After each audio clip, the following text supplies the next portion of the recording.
సుధాకర్ రెడ్డి గారు నమస్తే సార్. నమస్తే అండి. సుధాకర్ రెడ్డి గారు, నాకు తెలిసి తెలుగు మీడియాల్లో మేము ఒక్కళమే ఐకాన్ పాలిటిక్స్ ఒక్కటే ఫస్ట్ నుంచి కూడా చాలా స్ట్రాంగ్‌గా చెప్తుంది.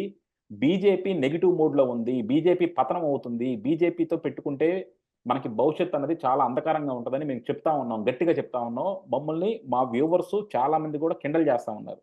అలాగే వెకిలి పోస్టులు కూడా పెడతా ఉన్నారు. కానీ ఈరోజు మేము చెప్పిన దానికి తార్కాణం సెంట్రల్‌లో కాంగ్రెస్ పెరగటం, ఎన్‌డీఏ పక్షాలు పెరగటం, బీజేపీ తరగటం. ఎందుకంటే ఈరోజు గనక చంద్రబాబు గారు గనక లేకుండా ఉంటే, నితీష్ గనక లేకుండా ఉంటే ఇండియా, ఎన్‌డీఏ ఒకే స్థాయిలో ఉండేయి. ఈరోజు బీజేపీని కాపాడింది, ఎన్‌డీఏని కాపాడిందంటే ఒక్క చంద్రబాబు గారు, నితీష్ గారు ఈళ్ళిద్దరే. సో, డెఫినిట్‌గా ఈరోజు ఎలా చూస్తారు సార్? నిజంగా చంద్రబాబు గారు, నితీష్ గారు కూడా ఎన్‌డీఏకి చాలా కీలకం. అండ్ మనకొస్తున్న సమాచారం కూడా ఏంటంటే చంద్రబాబు గారిని మళ్ళా ఎన్‌డీఏ కన్వీనర్‌గా పెట్టాలని చూస్తున్నారు. ఎందుకంటే బీజేపీని ఈరోజు ఎవరు నమ్మరు. కంపల్సరీ చంద్రబాబు లాంటోళ్ళు గనుక అందులో ఉంటే, ఆయనకున్న గత పరిచయాలతో అన్నిటితోనూ ఆహ్, మేజర్ డిఫరెంట్ పార్టీస్ అన్నిటిని కూడా తీసుకొచ్చి మళ్ళా ఎన్‌డీఏని స్ట్రాంగ్‌గా చేస్తారనే నమ్మకంతో ఎన్‌డీఏ కన్వీనర్‌గా ఆయనకు ఆఫర్ చేశారంటున్నారు. ఇది గనక జరిగితే నిజంగా మన రాష్ట్రానికి స్పెషల్ స్టేటస్ ఇయన్నీ మనం ఎప్పటినుంచో కోరుకుంటా ఉన్నాం. అయన్నీ జరిగేలా ఉన్నాయి. దీని గురించి మీకున్న ఇన్ఫర్మేషన్ ఏంటి? మీరెలా చూస్తారు సార్ సెంట్రల్ ఎలక్షన్‌ని? సార్ సహజంగా ఏ పార్టీ అయినా 1, 2 సార్లు అధికారంలో ఉంటే ఆ పార్టీ పట్ల, ఆ ప్రభుత్వం పట్ల వ్యతిరేకత రావడం సహజం. అలాగనే ఆహ్, నరేంద్ర మోడీ గారి పట్ల కూడా మీరన్నట్టు వ్యతిరేకత వచ్చుండొచ్చు. అయితే బీజేపీతో సమానంగా కాంగ్రెస్ పార్టీ ఎదగలేకపోతోందండి. దానికి కారణం ఆ పార్టీలో చెరిస్మాటిక్ లీడర్‌షిప్ కొరత అండి.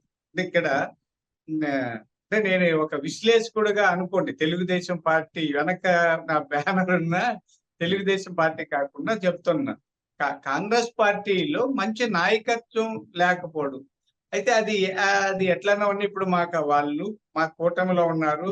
మా మిత్రపక్షం. మేము కలిసి పనిచేస్తున్నాం కాబట్టి దీనికంటే ఎక్కువ కామెంట్ చేయలేను. అయితే మీరన్నట్టు చంద్రబాబు నాయుడు గారు తిరిగి ఈ దేశంలో చక్రం తిప్పుతున్నారు.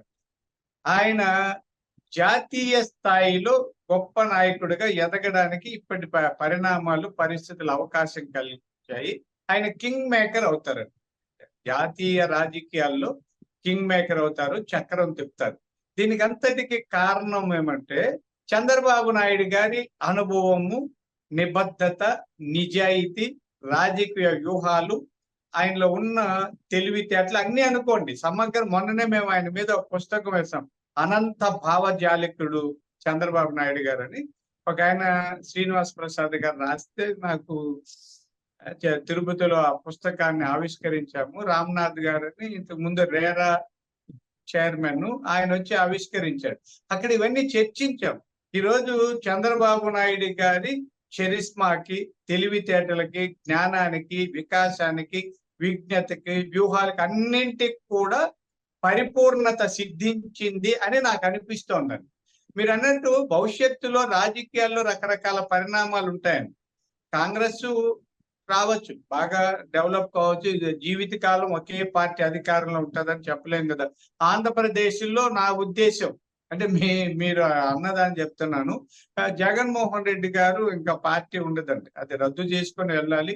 నేను ఎప్పుడైతే 2-3 ఏళ్ల క్రితం చెప్పానో ఆల్టర్నేటివ్ గా కాంగ్రెస్ డెవలప్ అవుతుందని నా అంచనా.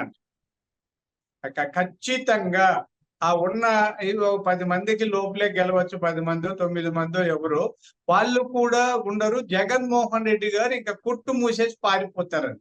ఆయన ఇంగ్లాండ్ నుంచి ఉదయమే నేను పెళ్ళుంటే బ్యాంకులో ఒక ఆయన అన్నాడు, ఎందుకు సార్ ఇది ముందే ఆయనకి తెలిసింటే ఇంగ్లాండ్ లండన్ లో ఆడే ఉండేవాడు కదా, ఆ నుంచి వచ్చాడు పాపమని.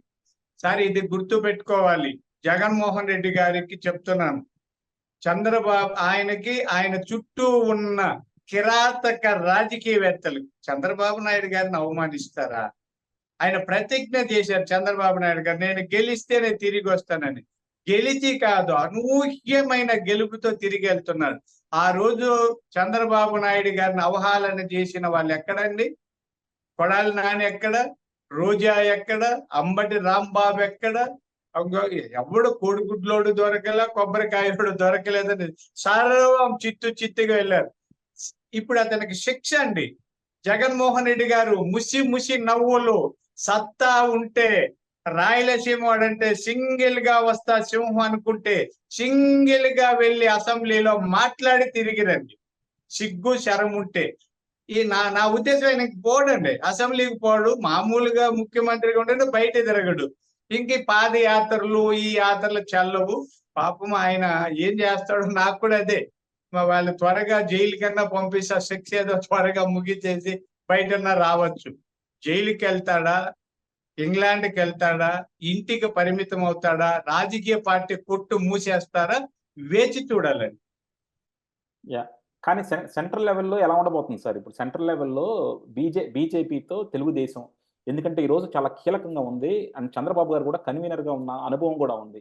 సో, రేపొద్దున మళ్ళా ఎన్‌డీఏలో చంద్రబాబు గారు కన్వీనర్ అవ్వబోతున్నారా? అలాగే కన్వీనర్ అయితే రాష్ట్రానికి రావాల్సినయన్నీ రాబట్టడంలో చంద్రబాబు గారికి ఇది హెల్ప్ అవుతుందంటారా? ఎందుకంటే నాకు గనక చూస్తుంటే ఇది ఆంధ్రప్రదేశ్‌కి చాలా మంచి జరిగిందనిపిస్తుంది. పోయినసారి మీకు గుర్తుండే ఉంటది.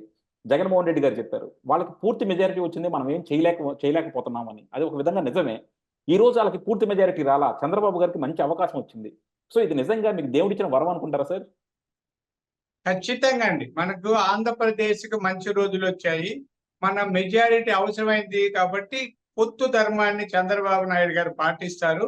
కేంద్రంలో మోడీ గారి ప్రభుత్వానికి మద్దతిస్తారు, నిలబెడతారు. 5 ఏళ్లు పూర్తిగా మోడీ గారు అధికారంలో ఉండడానికి తెలుగుదేశం సహకరిస్తారు. అలాగే ఆంధ్రప్రదేశ్‌కి కావాల్సినవన్నీ కూడా చంద్రబాబు నాయుడు గారు చేయిస్తారన్న నమ్మకం నాకుందండి. చూద్దాం సార్. నిజంగా ఇప్పుడు ఆంధ్రప్రదేశ్ అంతా గూడా చాలా ఎదురు చూస్తుంది. ఎందుకంటే మనం అందరం అనుకున్నట్టు స్టేట్‌లో చాలా స్ట్రాంగ్‌గా తెలుగుదేశం, టీడీపీ కూటమి వచ్చింది. అలాగే సెంట్రల్‌లో గూడా బొటాబొటి మెజారిటీతో ఎన్‌డీఏ వచ్చింది. సో, అక్కడ డెఫినిట్‌గా తెలుగుదేశం మద్దతు కూడా కీలకం అవుతుంది కాబట్టి, మనకు రావాల్సిన పోలవరం నిధులు గాని, అలాగే రీఆర్గనైజేషన్‌లో ఉన్న ప్రామిస్‌లు గాని, అలాగే మనకి స్పెషల్ స్టేటస్ గాని, రైల్వే జోన్స్ గాని ఇయన్నీ గూడా తెచ్చుకోవడానికి ఇది ఒక మంచి అవకాశం. సో, చంద్రబాబు గారు, పవన్ కళ్యాణ్ గారు కూడా పోరాడతారు. ఇయన్నీ తెచ్చుకుంటారని ఆశిద్దాం సార్. థాంక్ యూ అండి. Thank you very much sir.